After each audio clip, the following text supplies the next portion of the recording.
இப்ப லேவி எந்த கோத்திரத்தை சார்ந்தவனும் இல்ல, 12 கோத்திரம் இருக்கு. 12 கோத்திரத்தில் தேவனை உடைய கோத்திரமாக பென்யமீன் இருக்கு. இப்போ நீங்களும் நானும் எந்த கோத்திரத்தை சார்ந்தவர்கள்? 1 கொரிந்தியருடைய புஸ்தகம் 15வது அதிகாரம் 25வது வசனத்தை வாசிங்க. எல்லா சத்துருக்களையும் தமது பாதத்துக்கு கீழ்ப்படுத்தி போடும் வரைக்கும் அவர் ஆளுகை செய்ய வேண்டியது. அதே மாதிரி எபிரேயர் 1:13 வாசிங்க. மேலும் நான் உம்முடைய சத்துருக்களை உமக்கு பாதபடியாக்கி போடும் வரைக்கும் நீர் என்னுடைய வலது பாரசத்தில் உட்காரும் என்று தூதர்களில் யாருக்காவது எப்போதாகிலும் அவர் சொன்னதுண்டா? இப்ப பாருங்க, சத்ருக்களை அழிப்பதற்காக ஒருவர் தேவை. எப்போலிருந்து? பழைய ஏற்பாட்டிலிருந்தே தேவை. இப்போ பழைய ஏற்பாட்டிலிருந்து இந்த சத்ருக்களை அழிப்பதற்காக தெரிந்து கொள்ளப்பட்ட கோத்திரம் தான் என்ன கோத்திரம்னா இந்த பென்யமீன் கோத்திரம். பழைய ஏற்பாட்டில். புதிய ஏற்பாட்டில் கோத்திரம் மாறும், நான் சொல்றேன்.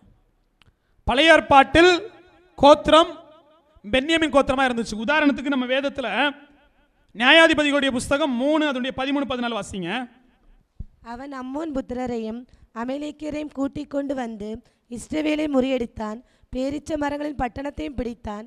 இப்படியே இஸ்ரேல் புத்திரர் எக்லோன் என்னும் மோவாபின் ராஜாவை 18 வருஷம் சேவித்தார்கள். இப்போ மோவாப் ராஜா இருக்கு, இஸ்ரேல் அடிமைப்பட்டு இருக்கு. இப்போ ஒரு ரட்சகர் தேவை. அதோட 3வது அதிகாரம் 21, 22, 23 வாசிங்க.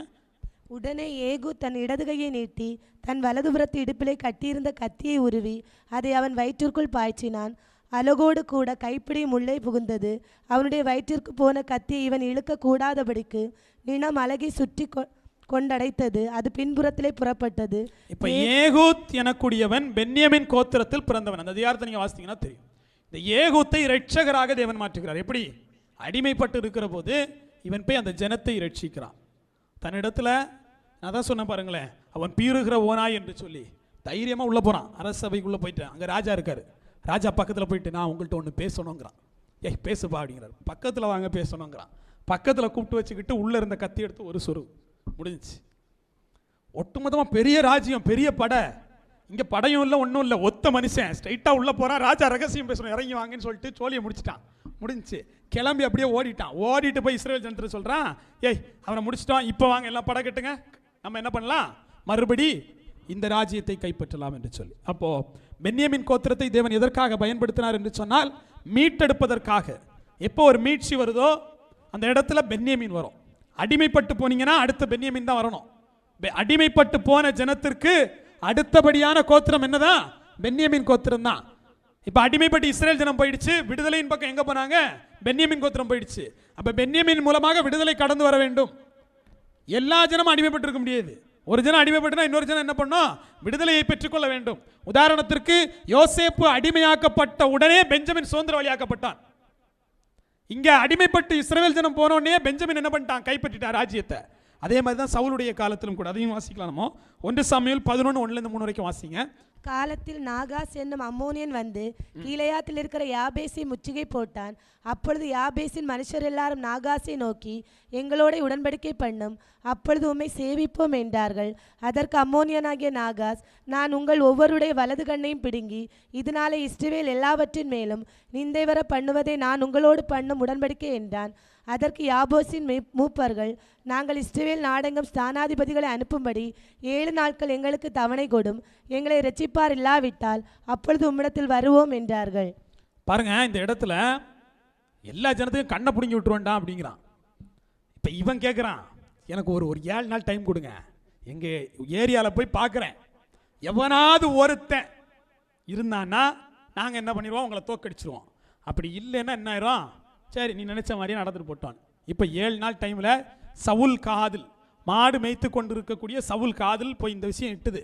சவுல் யார் அப்படின்னு நம்ம பார்த்தோம், ஏற்கனவே நம்ம வாசித்தோம். பென்யமீன் கோத்திரத்தை சார்ந்தவர். சவுலுக்கு கோவம் வந்துருச்சு. சவுல் அப்படியே கிளம்பி போறாரு, வாங்க எல்லாம் கிளம்புவோம் அப்படின்னு சொல்லிட்டு. எப்படி? தன் மாடை கண்டு துண்டமாக வெட்டுறான். வெட்டிட்டு எல்லா பார்சல் அனுப்புறான் எல்லா கோத்திரத்துக்கும். எவனாவது ஒருத்தன் போருக்கு வரலன்னா இந்த மாதிரி ஆயிடுவேன் அப்படின்ட்டான். வேற வழி இல்லடா, எல்லாம் கிளம்பி போங்கடான்னு சொல்லிட்டு எல்லாரும் சவுல் பின்னாடி வந்து சவுல் ராஜ்யத்தை கைப்பற்றி ராஜாவாக மாறுகிறான். அல்லேலூயா. நான் இது எதற்கு உதாரணமாக சொல்கிறேன்னா, இஸ்ரவேல் அடிமைப்பட்டு போகிற போது பென்யமீன் சுதந்திரவாளியாக மாற்றப்படுவான். இஸ்ரவேல் ஏன் அடிமைப்பட்டு போறான்? பாவம் செய்து அடிமைப்பட்டு போறான். பென்யமீனை தேவன் என்ன பண்றாரு? ரட்சித்து உயர்த்துகிறவராக இருக்கிறார். அப்ப 2 விதமான இஸ்ரவேலர்கள் இருக்கிறார்கள். இதை எப்படி உங்களுக்கு புரிய வைக்கணும்னா வசனத்தினூடாக புரிய வைக்கலாம். எப்படி? மொத்தம் எத்தனை கோத்திரம்? 12 கோத்திரம். 2 விதமான இஸ்ரேல் இருக்காங்க. எத்தனை விதம்? 2 விதமான இஸ்ரேல். அப்படி வாயால சொல்லக்கூடாது, வசனத்தோடு சொல்லுனா. உபாகமம் 11 எடுங்க, 26 29. இதோ இன்று நான் உங்களுக்கு முன்பாக ஆசீர்வாதத்தையும் சாபத்தையும் வைக்கிறேன். இன்று நான் உங்களுக்கு கற்பிக்கிற உங்கள் தேவனாகிய யாவன் கற்பனைகளுக்கு கீழ்ப்படிந்தீர்களானால் ஆசீர்வாதமும், எங்கள் தேவனாகிய யாவன் கற்பனைகளுக்கு கீழ்ப்படியாமல் இன்று நான் உங்களுக்கு விதிக்கிற வழியை விட்டு விலகி நீங்கள் அறியாத வேற தேவர்களை பின்பற்றினால் சாபமும் வரும். பாருங்க, 2 விதமா பிரிக்கிறாரு. யாசுவாவை பின்பற்றக்கூடிய கோத்திரம் ஆசீர்வாதத்தை பெறும். நீங்கள் வேறு தேவனை பின்பற்றினால் அது எதப்படும்? சாபத்தை பெறும். அப்ப கோத்திரத்தில் 2 வகை. நான் முதல்ல சொன்ன மாதிரி ஆசீர்வாதத்தின் கோத்திரம், சாபத்தின் கோத்திரம் 2 இருக்கு. இப்ப எதெல்லாம் ஆசீர்வாதத்தின் கோத்திரம் வாசிக்கலாம்? உபாகமம் 27:12 வாசிங்க. உபாகமம் 27:12. நீங்கள் யோர்தானை கடந்த பின்பு ஜனங்கள் ஆசீர்வதிக்கப்படும்படி கெரிசீம் மலையில் சிமியோன், லேவி, யூதா, இசக்கார், யோசேப்பு, பென்யமீன் என்னும் கோத்திரங்கள் நிற்க வேண்டும். பாருங்க, ஆசீர்வாதத்தின் கோத்திரமாக 6 கோத்திரம் சொல்லப்படுது. சிமியோன் கோத்திரம், லேவி கோத்திரம், யூத கோத்திரம், இசக்கார் கோத்திரம், யோசேப்பு கோத்திரம், பென்யமீன் கோத்திரம். 6 கோத்திரம் ஆசீர்வாதத்தின் கோத்திரம். இப்ப லேவி இன்னும் வெளியேறல. அதை நீங்க புரிஞ்சுக்கணும். அதனால அங்க லேவி சொல்லப்படுது. சரி, இப்ப 6 கோத்திரம் யாருக்கு கொடுத்துட்டாரு? ஆசீர்வாதத்தின் கோத்திரமாக கொடுத்துட்டாரு. இப்போ 12 கோத்திரம் ஆசீர்வாதத்துடைய கோத்திரமா? இல்ல, 6 கோத்திரம் தான் ஆசீர்வாதத்தின் கோத்திரம். எப்படி குறைச்சிட்டு வராருன்னு பாருங்க, கடைசியில் எப்படி முடிப்பாருன்னு பாருங்க. மொத்தம் 12 கோத்திரம், அதில் 6 கோத்திரம் தான் ஆசீர்வாதத்தின் கோத்திரம். அப்ப மிச்சம் 6 கோத்திரம் வாசிங்க. 27:13. சாபம் கூறப்படும் பொருட்டு ஏபேல் மலையில் ரூபான், காத், ஆசோர், செபுலோன், தான், நப்தலி என்னும் கோத்திரங்கள் நிற்க வேண்டும். அப்பொழுது லேவியர் உரத்த சத்தமிட்டு இஸ்ரவேல் மனிதர் எல்லாரையும் பார்த்து, யாவுக்கு அருவருப்பான காரியமாகிய தொழிலாளிகளுடைய கைவேலையால் செய்யப்பட்டதும் வார்ப்பிக்கப்பட்டதுமான யாதொரு விக்கிரகத்தை உண்டு பண்ணி ஒளிப்பிடத்தில் வைக்கிறவன் சபிக்கப்பட்டவன் என்பார்களாக. அதற்கு ஜனங்கள் எல்லாரும் பிரயுத்தரமாக ஆமேன் என்று சொல்ல கடவார்கள். ஹல்லேலூயா.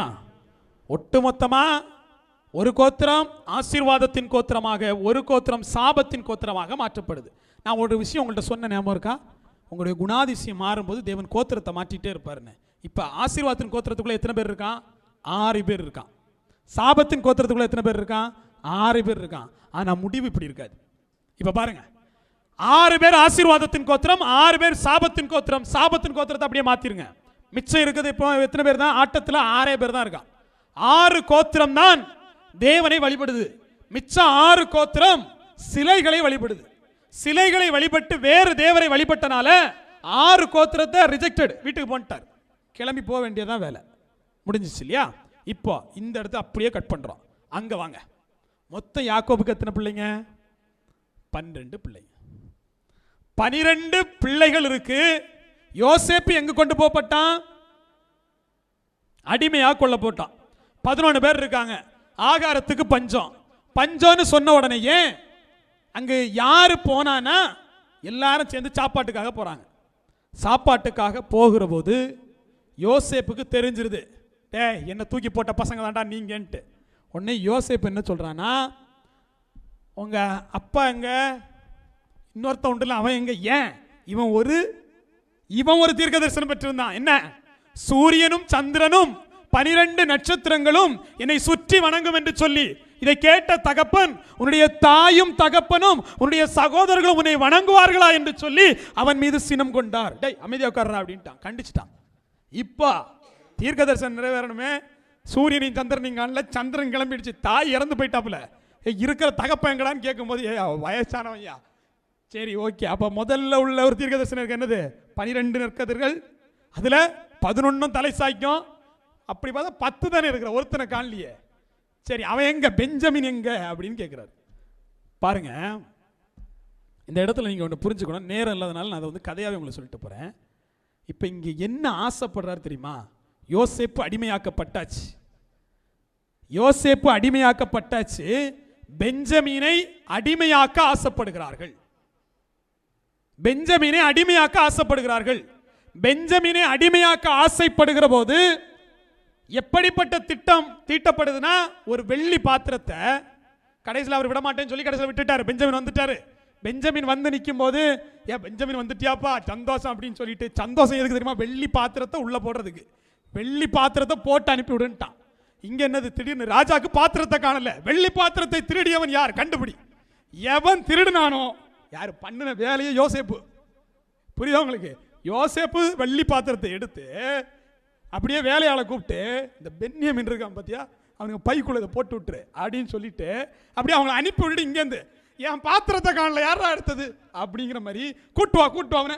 ஏய் எங்கடா போச்சு பாத்திரம்? இவன் நாங்கள் அப்படிப்பட்டவங்க இல்லையா, தேடுவோம் கண்டுபிடிப்போம் அப்படின்னு தேடுறான். அவளை தேடுனா எங்க இருக்கு? பென்யமின் சாக்குக்குள்ள இருக்கு. டேய் திருட்டு பயல, சத்தியமா எடுக்கலப்பா. இருந்துச்சா இல்லையா? எவன்கிட்ட இருந்துச்சோ அவன் தான் அடிமை. எப்படின்னு பாருங்க. யாரிடத்தில் வெள்ளி பாத்திரம் இருந்ததோ அவன் அடிமை அப்படின்னு சொல்லப்படுது. இப்ப என்ன நடக்கும்? இவன் அடிமையா இங்க வச்சுட்டு இவன் 10 பேர் அங்க போனா, அவர் என்ன சொல்லிட்டாரு? நரை மயிரோடு என்னை துக்கத்திலே சலனத்தோடு என்னை மரணத்தில் இறக்குவீர்களா அப்படிதான் கேட்டான். இவனை மட்டும் நீ கூட்டு வரல, இந்த நர மயிரோடு துக்கத்தோட செத்து போவண்டா அப்படிங்கிறான். இப்ப இவங்களுக்கு பதட்டம். யாரை கொண்டு போனோம்? பெஞ்சமின் இல்லாம போக முடியாது. இப்போ பெஞ்சமின் மீது பாவம் சுமத்தப்பட்டது, பெஞ்சமின் மீது அடிமைத்தனம் சுமத்தப்பட்டது. அந்த இடத்தில் வந்து யூதா நிற்கிறான். அவனை விட்டுவிடும், என்னை எடுத்துக்கொள்ளும் என்று சொல்லி. அல்லேலூயா. பெஞ்சமினுக்கு தான் அடிமைத்தனம் வரணும், யூதா விடமாட்டேங்கிறான்.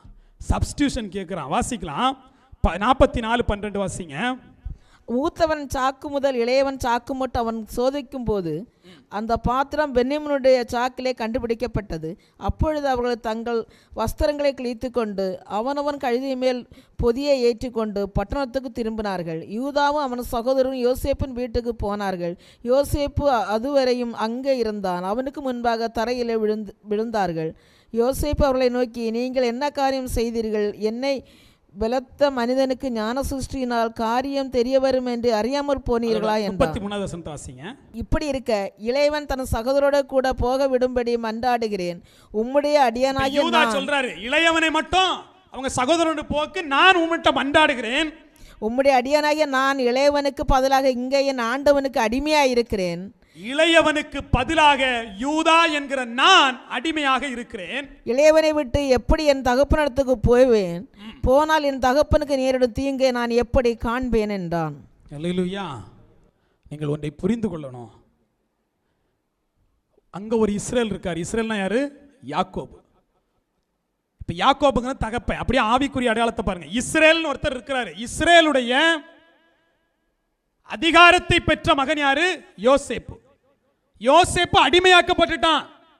யோசேப்பு வேறு ஜனத்தின் மத்தியில் அடிமையாக கொண்டு போகப்பட்டனால தேவன் யாரை தேர்ந்தெடுத்தாரு? பெஞ்சமினை தேர்ந்தெடுத்தார் தான் பிள்ளையா. பெஞ்சமினை குறித்து வேதம் சொல்லும்போது ஒரு 30-31 வாசிங்க.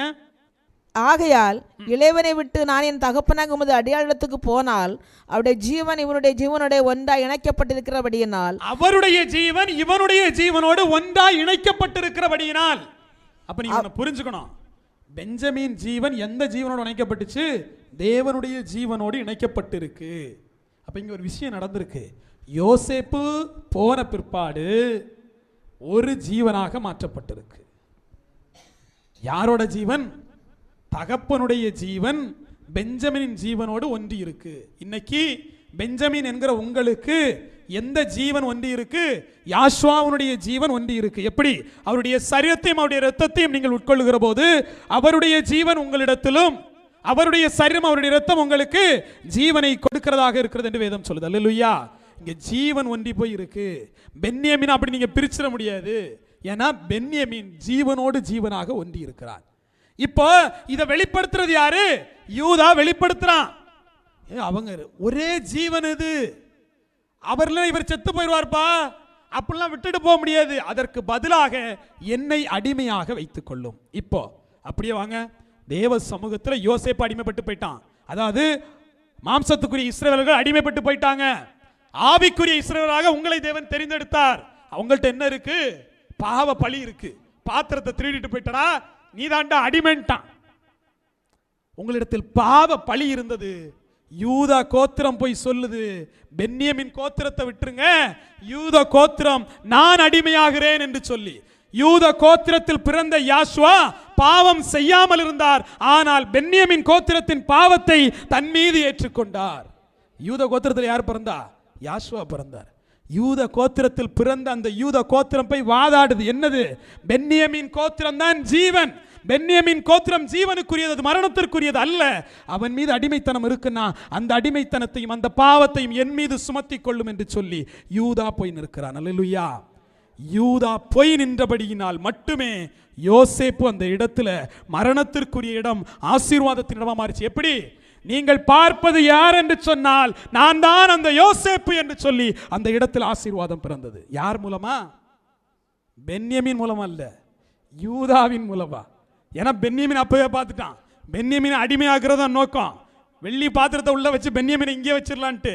ஆனால் அடிமையின் பிள்ளையாக அல்ல, ஆசீர்வாதத்தின் பிள்ளையாக மாற யூதா போராடினான். யூத கோத்திரம் போராடியது இந்த பெஞ்சமீனை யாசுவாவோடு தேவனோடு சேர்ப்பதற்காக. அல்லேலூயா. இஸ்ரவேலோடு சேர்ப்பதற்காக ஒரு யூத கோத்திரம் நின்று போராடிச்சு. அந்த யூத கோத்திரத்தின் சிங்கமாக யாசுவா வந்து நின்று போராடினார். அவரிடத்தில் பாவம் இல்லை, பாவமற்ற அவர் போராடினார். இந்த பெஞ்சமின் கோத்திரம் இஸ்ரவேல் கோத்திரமாக மாறக்கூடியது. இதன் மேல் பாவம் இருக்கக்கூடாது. அந்த பாவத்தை தன் மீது சுமந்து கொண்டார். அல்லேலூயா. அப்படின்னா தேவ சமூகத்தில் கோத்திரம் என்பது அங்கிருந்து இங்கே வரைக்கும் தொடர்ச்சியாக வருது. அங்கே வாதாடின யூத கோத்திரம் தான் இன்னும் உங்களையும் எங்களையும் அடிமைத்தனத்திலிருந்து ரட்சித்திருக்கு. இந்த பெஞ்சமின் எப்படிப்பட்டவன்? அடிமைப்பட்டு போக வேண்டியவன். இந்த பெஞ்சமின் பழிக்கு உரியக்காரன். அவனிடத்தில் பாவம் இருந்தது. அவன் பையை பார்த்தபோது பாவத்திற்குரிய பொருள் அங்கிருந்தது. ஆனால் யூத கோத்திரத்தில் பிறந்த யாசுவா சொல்லுகிறார், இவன் பாவத்தை என் மீது சுமத்தும், நான் உமக்கு அடிமையாகிறேன் என்று சொல்லி சிலுவையிலே என் தேவன் உங்களுடைய பாவத்தையும் என்னுடைய பாவத்தையும் சுமந்து தீர்த்தார். அல்லேலூயா. மரணத்திற்குரிய உங்களை ஜீவனாக மாற்றினார். ஏனென்று சொன்னால் நீங்கள் தேவனுடைய ஜீவனாக இருக்கிறீர்கள். அவருடைய சரீரத்திலும் அவருடைய இரத்தத்திலும் நீங்கள் இணைக்கப்பட்டிருக்கிறீர்கள். அல்லேலூயா. தேவ சமூகத்தில் அடிமையாயிருக்கிற உங்களையும் என்னையும் என் தேவன், மரணத்திற்குரிய உங்களையும் என்னையும் என் தேவன் ஜீவனாக மாற்றுவதற்கு அவரே அடிமையாக மாற்றப்பட்டார். இப்போ புரிஞ்சுக்கிடுங்க. ஒரு பக்கம் யூத கோத்திரம், ஒரு பக்கம் யோசேப்பின் கோத்திரம், நடுவில் யார் இருக்கா? பெஞ்சமின் கோத்திரம். யூத கோத்திரம் வந்து சொல்லுது, பெஞ்சமின் கோத்திரத்தின் பாவத்தை நான் ஏற்றுக்கொள்கிறேன் என்று சொல்லி. ஆசீர்வாதத்தின் கோத்திரம் ஒன்று அமைதலா இருக்கு. அது எனக்கு கிடைச்ச ஆசீர்வாதம் எவனுக்கும் கிடைக்கக்கூடாதுன்னு நினைக்குது. ஆனால் தேவன் நினைக்கிறார் யோசேப்பின் ஸ்தானத்தை பெஞ்சமினுக்கு கொடுப்பதற்காக. இதுதான் மூத்த மகன் இளைய மகன் காரியம். என்ன நடந்துச்சு? இளைய மகன்கிட்ட பாவம் இருந்துச்சா? இருந்துச்சு. ஆனால் அவன் மனம் திரும்பினபடியினால் இளைய குமாரனை தகப்பன் ஏற்றுக்கொண்டார். அல்லேலூயா. இந்த இடத்திலும் கூட நீங்கள் யூதாவை குறித்து பார்க்கிற போது, யோசேப்பை அவர்கள் பொட்டை குழியில் போட்ட போது அவன் என்ன தெரியுமா சொல்றான்? இதுல போடுறதுனால என்ன பயன்? இவன் நீங்க என்ன பண்ணுங்க? வித்துருங்க, அடிமையா போட்டோம். அப்படின்னா சாகக்கூடிய மாம்சத்துக்குரிய இஸ்ரவேலை சாகுக்கு கொடுக்காம அடிமையா கொடுத்தார். உங்களுக்கு புரிஞ்சுச்சு இல்லையா? யூதா என்ன பேசுனா? இதுல போட்டா செத்து போயிடுவான், இவன் அடிமையா விட்டுட்டான். அப்ப அவன் வேறு தேவனை பின்பற்றின போது அவன் கொலை செய்யப்பட்டிருக்க வேண்டும். ஆனால் தேவன் மாறாக அவனை சிதறடித்து அடிமைகளாக மாற்றினார். இப்ப யோசேப்பு போய் அடிமையா இருந்துட்டான். பெஞ்சமீனை தேவன் ஜீவனாக மாற்றினார். மரணத்திற்குரிய தகுதியற்ற பென் ஓனி எனக்கூடிய அழுகையின் பிள்ளையை அதிகாரத்தின் பிள்ளையாக என் தேவன் மாற்றினார். அடிமைத்தனம் அவன் மீது வந்தபோது, பாவம் அவன் மீது வந்தபோது அந்த பாவத்தை மன்னிக்கக்கூடியவராக யூத கோத்திரத்திலிருந்து யாசுவா பிறந்தார். அல்லேலூயா. அப்ப தேவ சமூகத்தில் ஒன்றை நீங்கள் புரிந்து கொள்ள வேண்டும். இன்றைக்கு பெஞ்சமீனா இருக்கிற நீங்களும் நானும் ஆசீர்வதிக்கப்படுகிறோம் என்று சொன்னால், அடிமைத்தனத்தில் இருந்து ரட்சிக்கப்பட்டிருக்கிறோம் என்று சொன்னால், அதற்கு ஒரு யூத கோத்திரம் தேவைப்பட்டது. அந்த யூத கோத்திரத்தில் பிறந்த யாசுவா கடந்து வந்து நம்மை இஸ்ரவேலராக மாற்றியிருக்கிறார். அல்லேலூயா. பெஞ்சமின் இஸ்ரவேலாக இப்படிதான் மாற்றப்படுறான். இல்லைன்னா அவனும் அடிமையா மாற்றப்பட்டிருந்திருப்பான். அவனும் எகிப்தில் அடிமைப்பட்டிருந்திருப்பான். ஆனால் தேவன் அதுக்கு ஒப்பு கொடுக்கல.